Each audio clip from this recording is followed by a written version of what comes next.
Amém. Baruch Hashem, bendito seja o nome de Elohim, pois Ele é misericordioso e compassivo, grande, muito grande, temível por todos os povos. Vamos orar? Eterno Deus Todo-Poderoso, nós te agradecemos pelo privilégio de podermos estar neste Shabat diante da Tua presença. Nós sabemos o quão importante é, ó Pai, estarmos na Tua presença. Ó Senhor, não há outro lugar que queremos estar senão diante da Tua presença. Por isso, Senhor, seja exaltado o Teu nome, seja glorificado o Teu nome, pois de geração a geração, somente Tu és Elohim. Tu dominas sobre tudo e sobre todos Tu és Senhor. Por isso, Senhor, aceite o nosso louvor e a nossa adoração neste dia, e que o Senhor possa preparar os nossos corações para receber a semente da Tua palavra, para que possa, Senhor, crescer em nosso coração e dar frutos, em nome de Yeshua, nosso Messias. Amém. Irmãos, essa paraxá é uma paraxá, como que eu posso dizer? Uma paraxá tremenda, tremenda. O que se aprende nesta paraxá, em todas as paraxotes, você vem aprender algo tremendo. Mas essa paraxá mexeu comigo,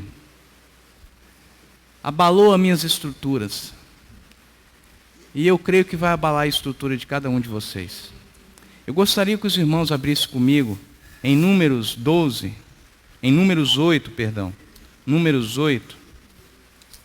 que é onde se inicia essa paraxá. O nome dessa paraxá é Behaloterra, que significa quando ascenderes. Quando ascenderes. Quando ascenderes.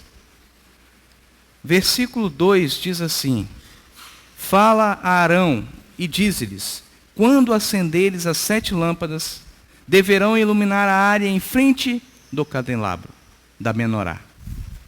Mas vamos retornar um pouquinho. Mova suas páginas aí da sua Bíblia em Números capítulo 7.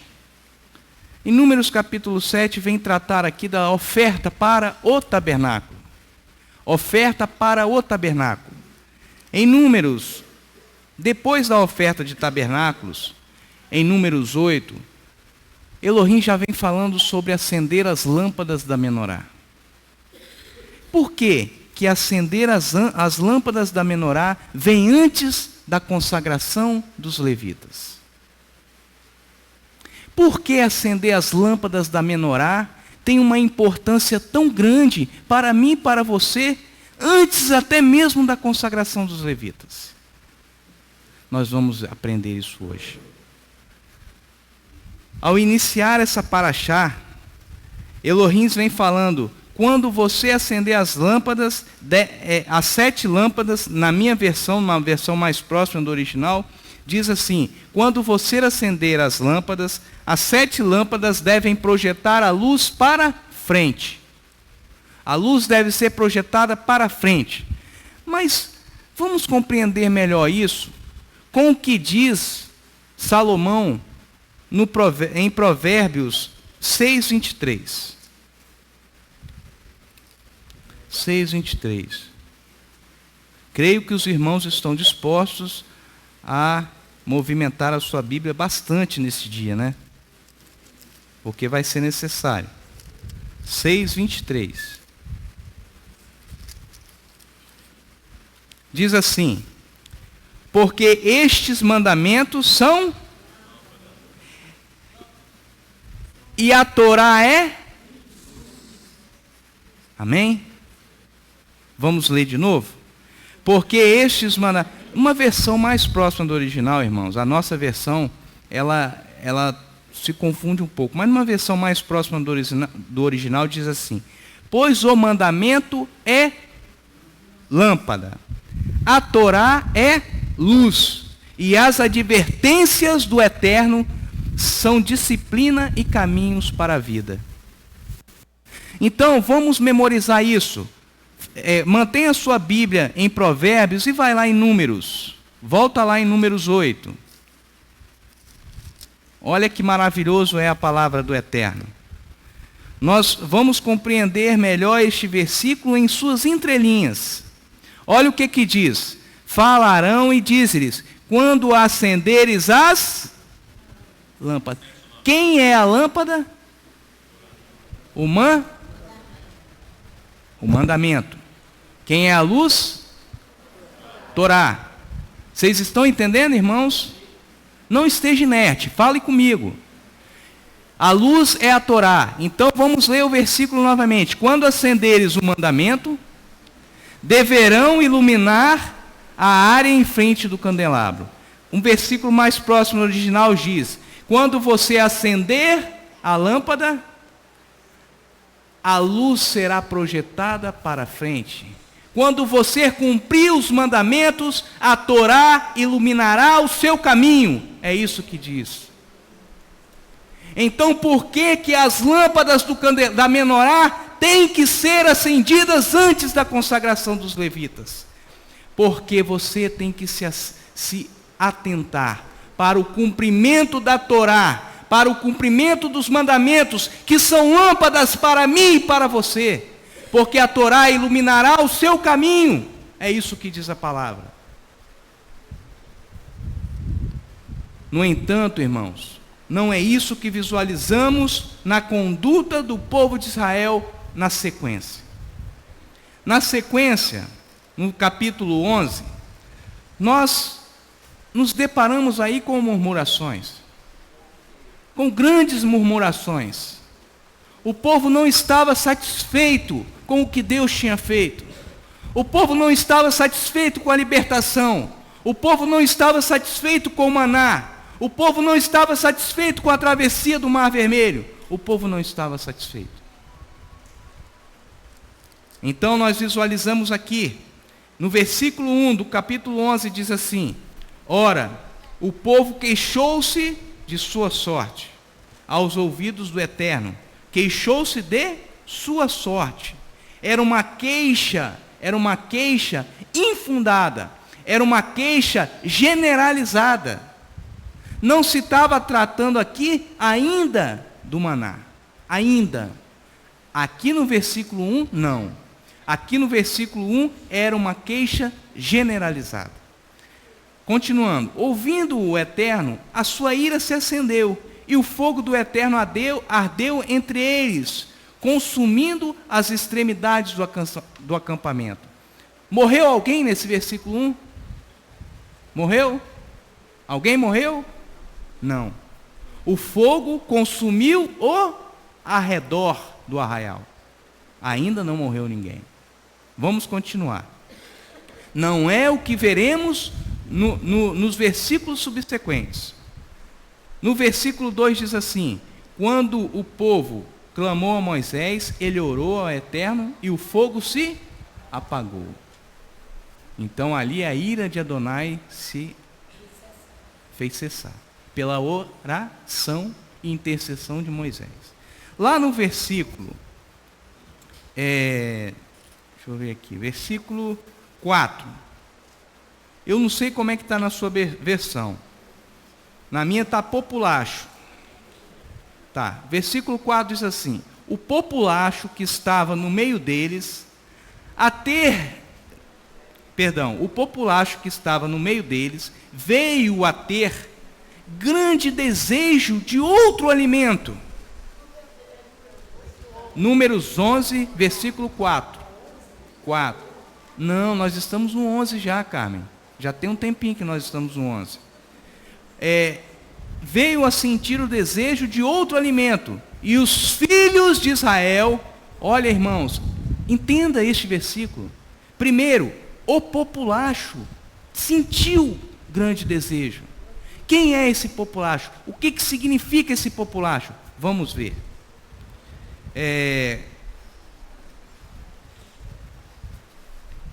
Numa versão mais próxima do original, eu vou ler para vocês. Diz assim: em seguida, o versículo 4, a multidão mista que estava com eles tornou-se muito desejosa de ter uma vida mais fácil.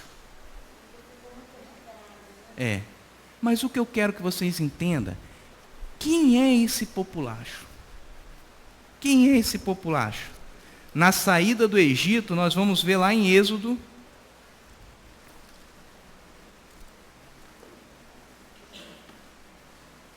Êxodo 12, 38. Isso, 12, 38. Diz assim: subiu também com eles uma grande mistura de gente, ovelhas, gado e animais. Irmãos, o povo de Israel não era constituído apenas de hebreus. Quando os hebreus saíram do Egito, quando os hebreus saíram do Egito, os hebreus são servos de Elohim, servos de Adonai, mas com eles vieram uma grande mistura. É o que está dizendo aqui no Êxodo 12, versículo 38. Subiu também com eles uma grande mistura de gente, de povos. Essa grande mistura de povos é que tem a nomenclatura de populacho, ou que tem a nomenclatura de uma multidão mista. Então, retornando lá em Números 11, olha o que diz no versículo 4. A grande multidão mista, o populacho, que estava no meio dos hebreus, dos israelitas, veio a ter grande desejo de outro alimento. Eu pergunto, foram os hebreus que queriam comer outro alimento? Não. Mas quem incitou Israel a pecar diante de Adonai? Foram essa grande multidão. Foi essa grande multidão que estava com os hebreus. Olha depois o que diz. O populacho veio a ter grande desejo de outro alimento. E os filhos de Israel, aí entra os filhos de Israel, tornaram a chorar, dizendo: quem nos dará carne? Quem nos dará carne? Quem nos dará a carne do Egito? Mas olha que foi necessário uma incitação de uma multidão de gente que não eram hebreus, que não eram servos de Adonai, servos do Deus Altíssimo. Isso estava incitando no coração dos hebreus a se levantarem e desejar o outro alimento. Isso acontece em nosso meio. Não se engane vós, esta palavra é para mim e para vós. Por isso que eu fui fortemente abalado.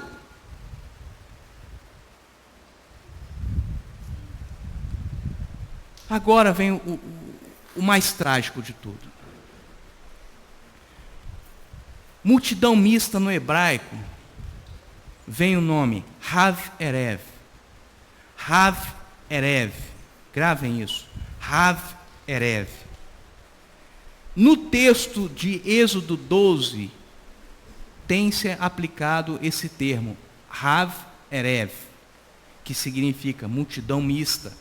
Mas nesse texto aqui de Números 11, aplica-se o termo Asaf Sof, que tem o mesmo significado, porém de conluio,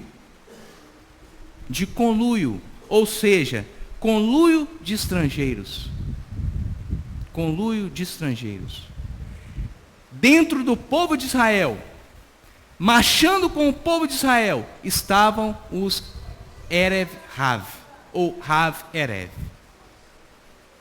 Conluio de estrangeiros, quando eles se juntavam para atentar contra a dignidade de Elohim, para atentar contra aquilo que Elohim tinha estabelecido. Os sábios, diz o Talmud, que os sábios judeus consideram que são os convertidos insinceros, que andam junto, mas são convertidos insinceros de coração. Foram convertidos, mas não de verdade, não verdadeiramente. Responsáveis, pastora, por incitar o povo de Israel a se levantar contra a ordem estabelecida por Adonai. Em vários momentos da vida do povo de Israel no deserto, esses homens, esses Haverev, ou esses Asapsof, se levantaram contra a dignidade de Elohim. As fontes clássicas, tanto os cristãos quanto os judeus, concordam nesse sentido. Concordam que são os que se afligiram contra o maná, contra os que se levantaram contra o maná. Também foi nesse momento que Moisés teve que se levantar e interceder, porque olha o que eles falaram diante de Moisés. Olha o que eles falaram no versículo 4. Nós lembramos, no versículo 5, nós lembramos com saudade o peixe que podíamos comer no Egito de graça, junto com os pepinos, melões, alhos porós, cebolas e alhos.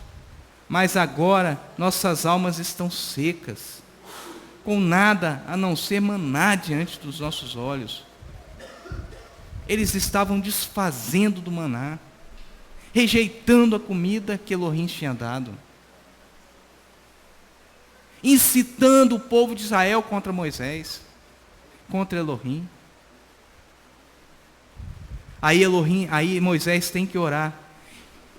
Aí Elohim manda codornizes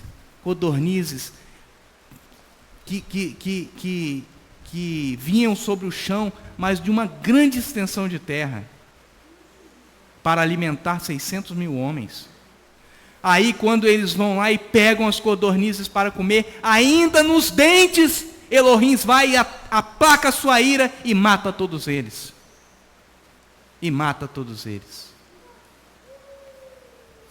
Por isso que aquele lugar, lá em Números 11:34, você pode ir lá comigo. Esse lugar foi chamado sepultura da luxúria, ou túmulos da cobiça. Olha a gravidade, irmãos. O povo, o Hav-Erev, os povos que constituía ali, que estavam incitando Israel a erro, morreram tantos, que aquele lugar foi chamado sepulturas da luxúria, túmulos da cobiça, porque eles cobiçaram outro alimento, eles desejaram outro alimento. Agora, também se assemelham ao Haverev todos aqueles israelitas que se põem contra a palavra estabelecida de Elohim. Contra. O que se põe a favor da palavra se chama hebreu, servo. O que se põe contra a palavra estabelecida se chama Erev, Hav, ou Haverev. Diz alguns exegetas que aqueles dois israelitas, lá em Êxodo 2, vamos lá comigo, Êxodo 2,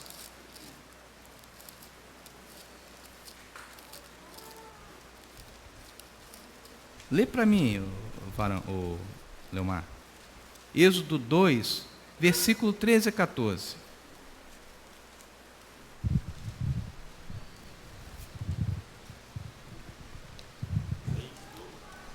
Versículo 2, 13 e 14. Então disse Elohim: quando eu for aos filhos de Israel. Versículo 2, Êxodo 2, 13 e 14. Êxodo 2, 3, perdão, então. 14.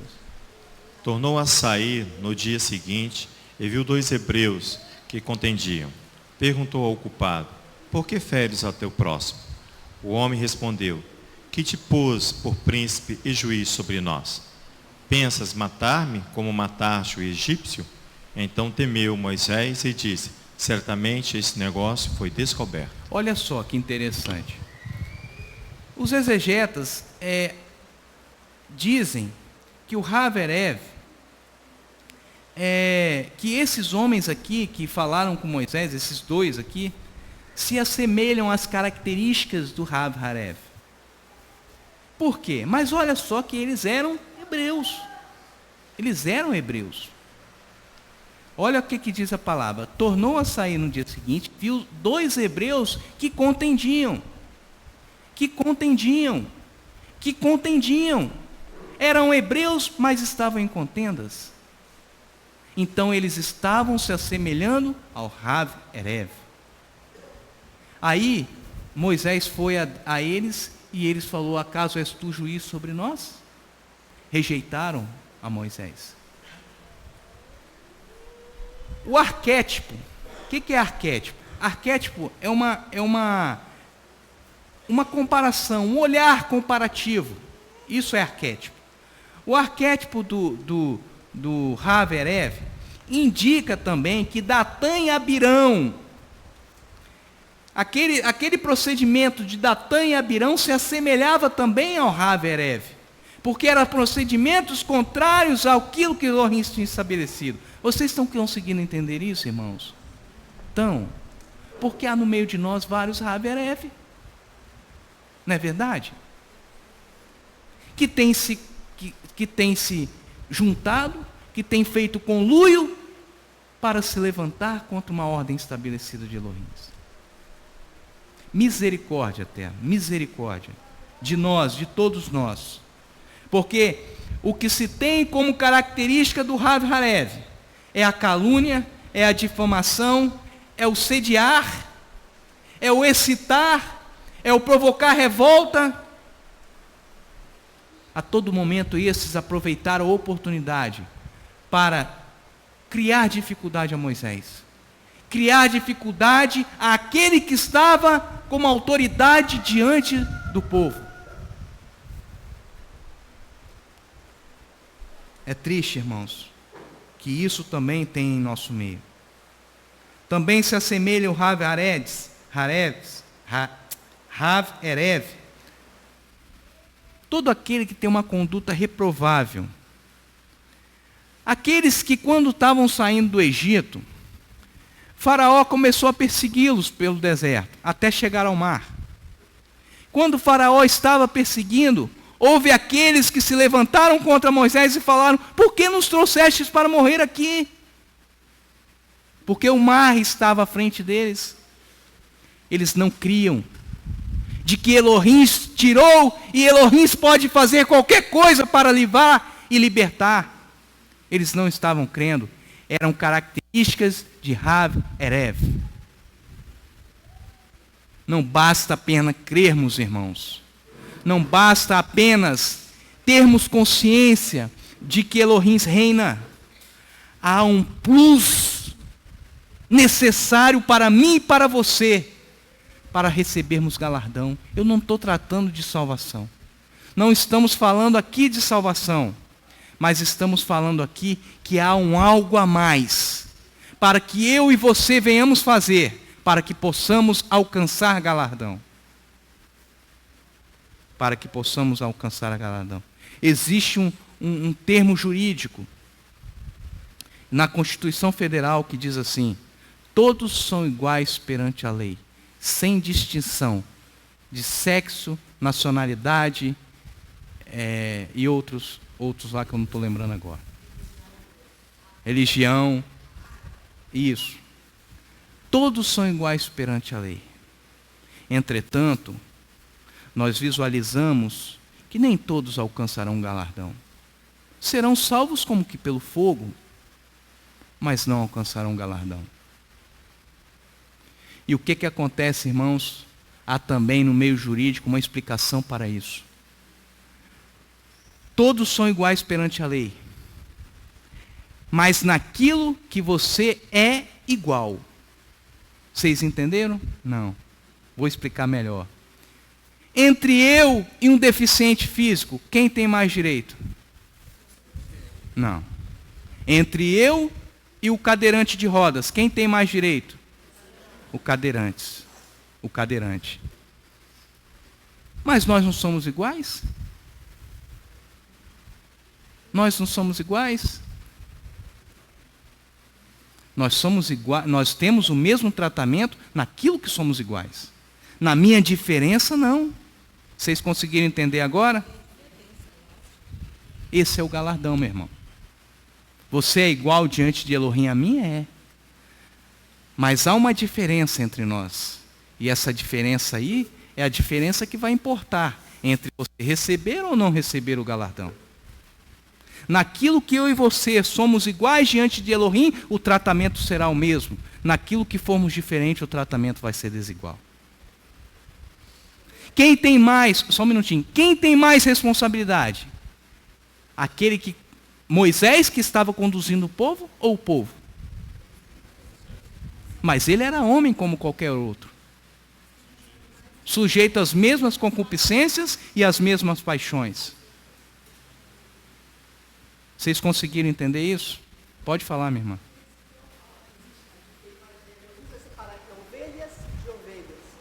Muito bem, Alistair. É muito boa lembrança. O Eterno separará entre ovelhas e ovelhas. Primeiro ele fala entre lobos e ovelhas. Depois ele fala entre ovelhas e ovelhas. Por que separar entre ovelhas e ovelhas? Se todas são ovelhas. Porque nem todas as ovelhas possuem um coração sincero.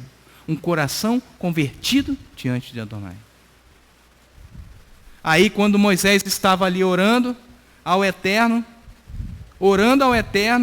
para que Elohim possibilitasse o povo a ter carne. O Eterno cumpriu, o Eterno fez com que o povo teve carne. Quando aquele povo colocou a carne na boca, houve a morte de muitos ali. Mas por quê? Se Elohim permitiu que as codornizes se apresentassem lá para que o povo comesse carne. Por quê?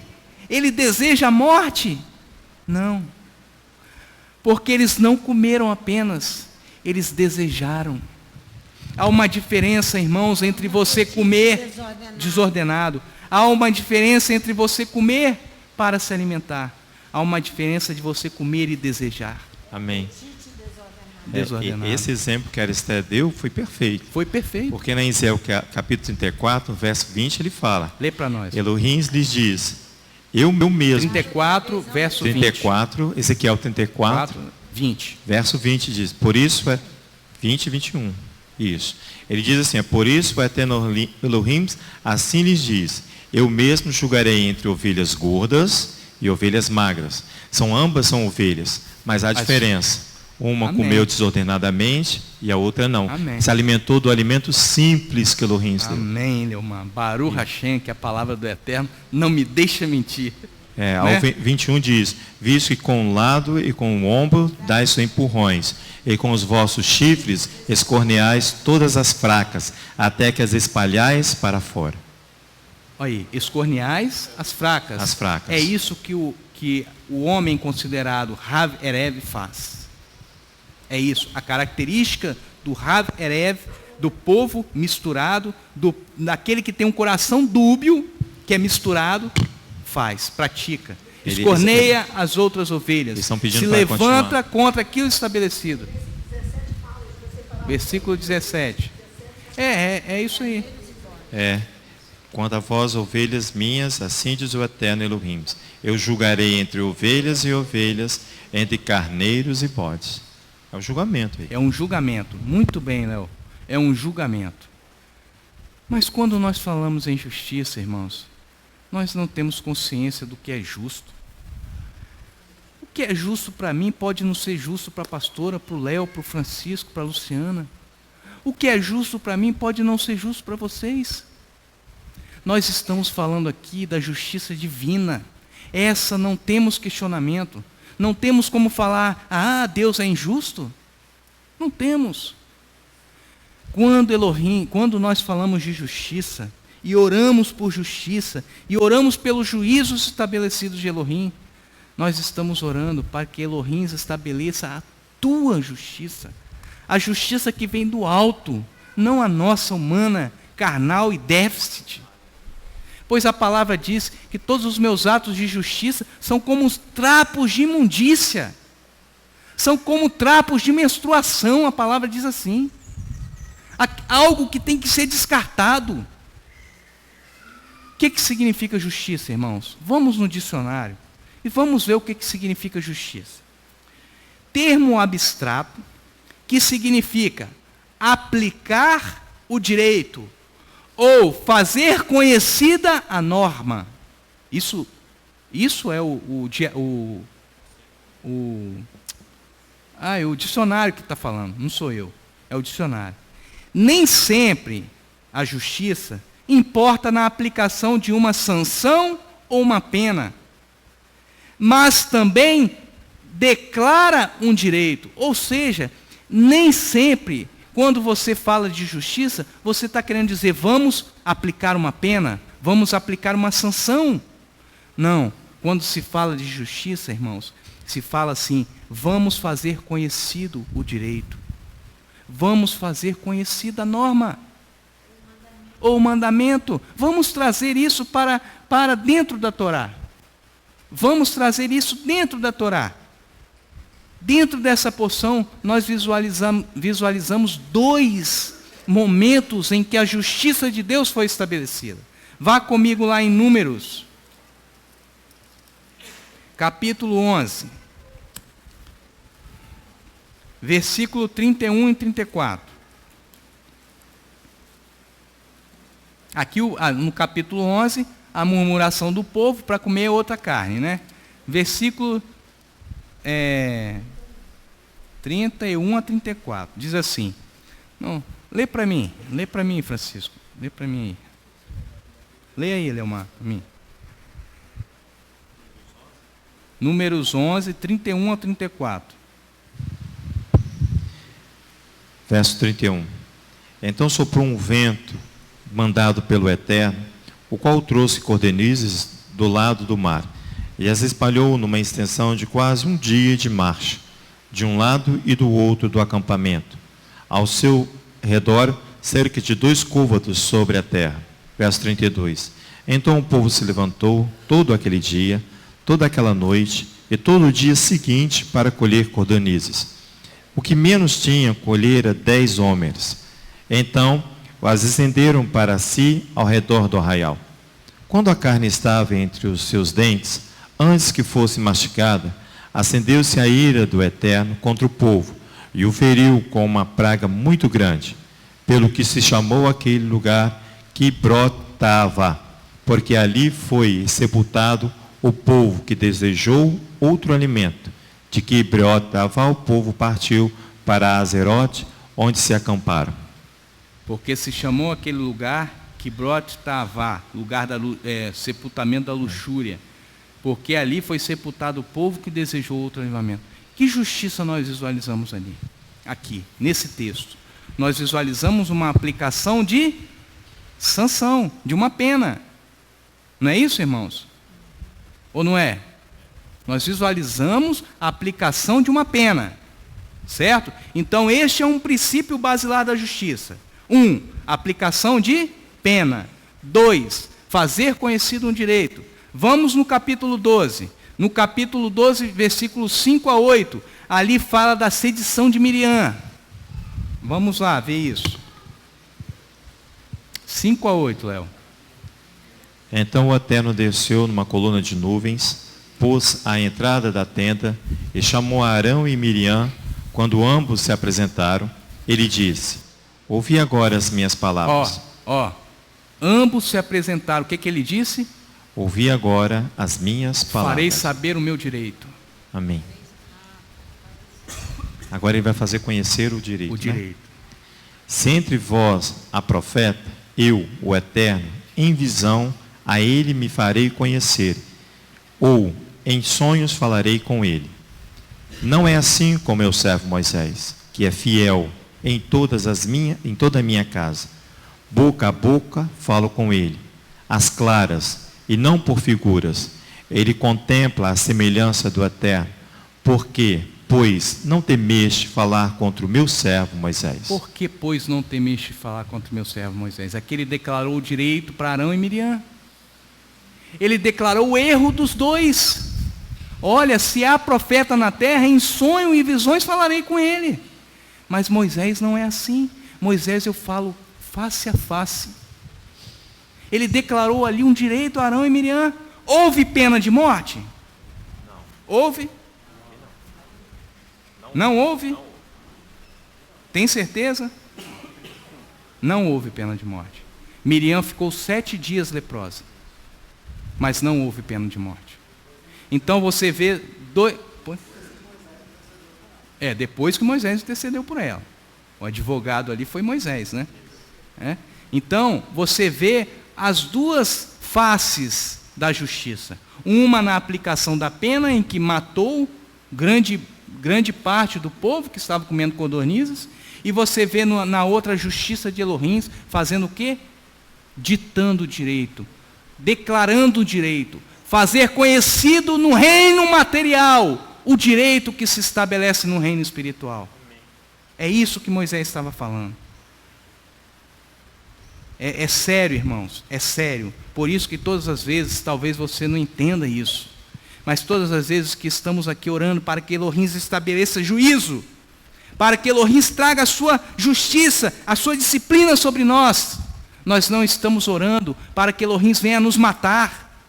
Nós estamos orando para que nós venhamos acertar, para que Ele venha nos corrigir, Leomar.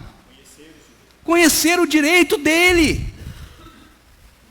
Quando nós colocamos uma placa estabelecendo o direito de Adonai, que diz assim: Ele é a rocha cuja obra é perfeita e todos os seus caminhos são justiça.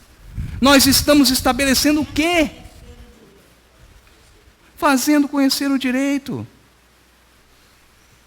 Por isso que todo aquele que se levanta, quer aqui dentro para apoiar, quer lá fora para tirar a placa, é Rav Erev. Você, meu irmão, que se levanta contra isso, é Rav Erev. Você está nas mesmas características do Rav Erev. Porque você não quer o estabelecimento da justiça. Eu vou dizer uma coisa que aconteceu na minha vida. Eu trabalho numa associação, como advogado de uma associação. O diretor jurídico dessa associação novo, assumiu o cargo, se levantou contra mim. E eu estou lá há 12 anos. Se levantou contra mim. Com toda a fúria e com toda a força, e eu não sabia o que fazer. Clamei diante de Adonai pela salvação dele. Clamei durante muito tempo pela salvação dele. Sabe o que aconteceu, irmãos? Piorou. Piorou. O levante foi ainda pior. Certo dia o Eterno me falou assim: mude a sua oração. A senhora falou também, mas o Eterno também falou comigo. O Eterno falou comigo, a pastora também falou, ela lembrou agora. Está orando errado. Estava mesmo, irmão. Eu estava orando pela salvação. Pela salvação. E o negócio piorou. E o negócio piorou, pastor. E o negócio piorou. Sabe o que aconteceu? Orei. Falei: Eterno, traga juízo. Estabeleça a tua justiça na vida desse homem. Faça aparecer quem verdadeiramente ele é.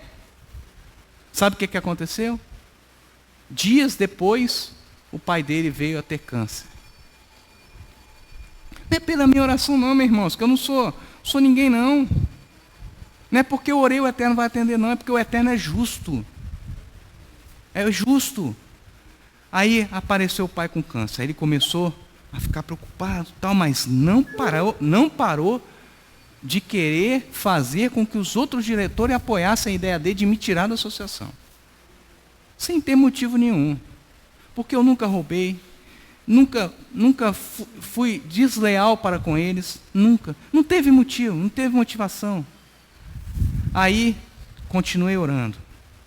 Daqui a pouco o filho dele foi preso. Policial militar, um filho ser preso por droga. Nada, não resolveu. Continuei orando. Foi uma batalha, irmãos. Foi uma batalha. Continuei orando, pedindo o juízo de Elohim. pedindo que Elohim estabeleça juízo. O que aconteceu por último? 3 vezes. Eu lembro disso até hoje. Foram 3 vezes que Elohim falou com ele e ele não ouviu. Não se arrependeu. Elohim vem e faz vir à tona todo o roubo que ele estava fazendo diante da associação. Estava contratando advogados e tirando para ele. Tirando da associação. Tirando daqueles que contribuem fielmente, como se faz hoje nas igrejas. É por isso que as igrejas estão destruídas. Elohim praticou ali o seu juízo, a sua justiça foi estabelecida, porque eu sou, não. Tem os mesmos erros que qualquer um, inclusive dele. Tem os mesmos erros. Sou defeituoso. Mas o que é que Elohim fez? Por que Elohim me ouviu? Por causa do seu amor e da sua justiça. A base do trono de Elohim. É a base do trono de Elohim. Juízo, misericórdia e retidão. Se você é um Rav Erev, meu irmão, pare com isso hoje. Você ainda há tempo, há oportunidade. Para você não se assemelhar a estes. Porque quando a justiça de Elohim vem como vem implacada, vem com a ira e com a misericórdia ao mesmo tempo. A ira para aplicar a pena e a misericórdia para ditar o direito dele.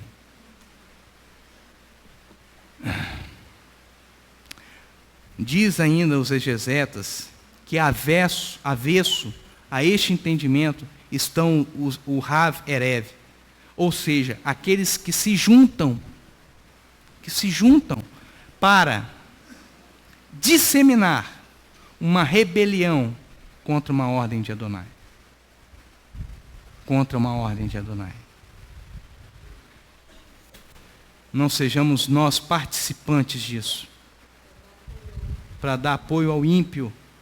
Para dar apoio àquele que se levanta contra a ordem de Adonai.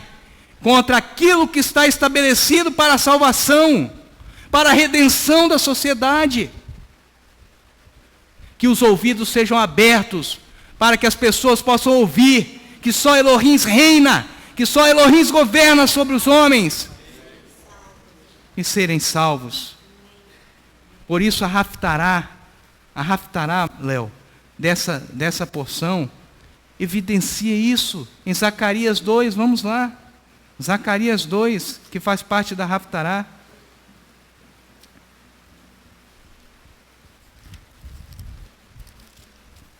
Zacarias 2,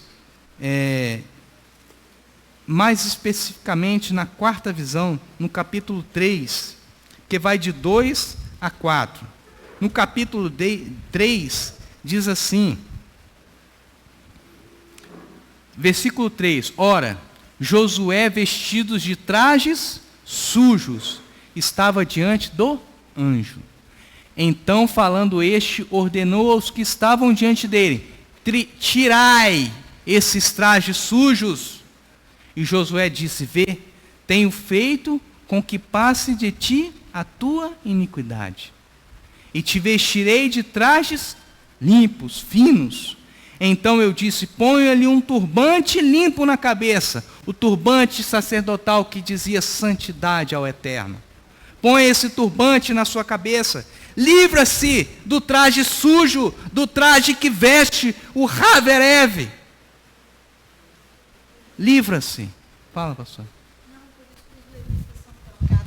Por isso que os levitas são trocados a roupa. Aqui na Paraxá, os levitas, amém, pastor. A roupa deles são trocadas. Ó. Interessante que não é a roupa do sacerdote, é a roupa dos levitas, né? É a roupa daqueles que vão trabalhar nos que trabalhar e servir. Aqui, ó, no capítulo 8, no versículo 13. 13? Deixa eu ver aqui.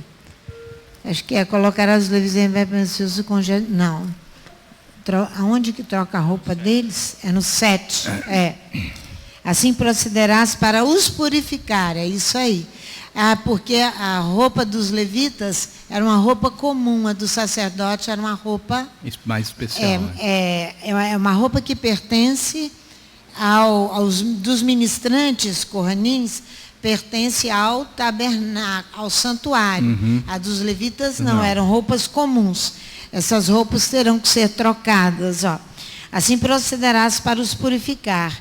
Esparge sobre eles a água da expiação, depois devem passar a lavar as suas vestes e assim se purificarão. Tá vendo? Lavar as vestes, tirar a suja e colocar por uma limpa. Amém. Porque a do sacerdote não havia necessidade, mas a dele sim. Amém. Do levita sim. Do levita sim. Ele teria que se purificar. Entendeu? Pois é, por isso que precisava tirar a sujeira. A sujeira que enleia todo aquele que é considerado Haverev. Quais são essas sujeiras, irmãos? A malícia, a rebeldia, a cobiça e todas aquelas que estão em Gálatas 5 que todos nós conhecemos. Todos nós conhecemos as obras da carne que traz sujeira para dentro, para as nossas vestes. Mas lá está escrito o seguinte. Lá em Gálatas 5, está escrito assim. Portanto, não, Gálatas 5, 19 a 21, se você quiser ir lá comigo. Está escrito assim. Paulo está em sintonia com isso que nós estamos falando. Paulo está em perfeita sintonia. Ele diz assim, portanto, não sejais participantes com eles. Não sejais participantes com Haverev. Pois outrora erais trevas, mas agora sois luz no eterno. Andai como filhos da luz, descobrindo o que é agradável e eterno, e não vos associeis com as obras infrutuosas das trevas, antes, porém, condenai-as. Ora, o que é berraloterra? O que é belarroterra? Quando acenderes, olha o que Paulo está falando. Antes erais trevas, mas agora sois luz. Você acendeu a menorá dentro de você para iluminar a frente. É isso que é belarroterra. É isso que Paulo está falando. Não os associeis com eles, porque eles são trevas. A ordem que se tem nesta paraxá é acenda. Acenda a luz da Torá dentro de você, meu irmão. Cumpra os mandamentos que são lâmpadas para o teu caminho. Olha o que diz o salmista, lá no capítulo 119, eu nem anotei aqui, mas eu lembro. Capítulo 119, versículo 105. Diz assim, lâmpada para os meus pés é a tua palavra e luz para o meu caminho. Saia daqui hoje com essa palavra. Berraloterra, acenda a luz da Torá em seu coração, para que ela possa iluminar os seus caminhos. Fala, minha irmã, você queria falar? Fala no microfone aqui. O texto que eu estava lendo. É Gálatas. Que o Eterno nos abençoe, irmãos. Que o Eterno faça-nos entender essas coisas, para que não façamos como o Haverev e venhamos a ter conluio. Conluio, isso é o que é o Haverev. Conluio contra aquilo estabelecido por Adonai. Amém? Que o Eterno nos abençoe e nos guarde. E evarei Adonai vestmireha, e a Adonai panaveleha veruneha, e sa Adonai panaveleha, veasem leha shalom, Bishem Yeshua HaMashiach. Que o Eterno nos abençoe e nos guarde. Que o Eterno faça resplandecer o teu rosto sobre nós e tenha misericórdia de nós. Que o Eterno sobre nós levante o teu rosto e nos dê a paz, em nome de Yeshua, nosso Messias. Amém, meus irmãos.